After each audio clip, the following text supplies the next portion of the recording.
Imported حکومت عوام دشمن فیصلوں سے باز نہ آئی۔ وفاقی وزیر خزانہ مفتاح اسماعیل نے کہا کہ ٹیکس اہداف حاصل نہ ہوئے تو پیٹرولیم مصنوعات پر GST لگا دیں گے، عوام ہو جائیں ہوشیار۔ شہباز حکومت ایک اور ٹیکہ لگانے کو ہو گئی تیار۔ اسلام آباد میں پریس کانفرنس کرتے ہوئے مفتاح اسماعیل کا کہنا تھا کہ عالمی بینک سے $370 ملین 2 روز میں مل جائیں گے۔ ADB، یورپین یونین اور امریکہ کی جانب سے بھی مالیاتی امداد ملی ہے۔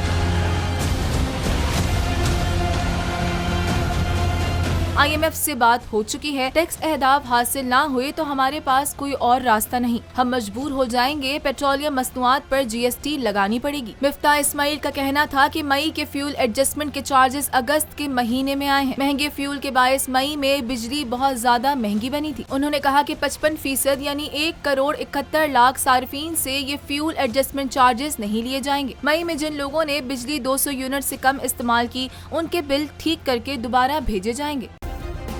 سبسکرائب کریں اور بیل دبائیں تاکہ کوئی خبر رہ نہ جائے۔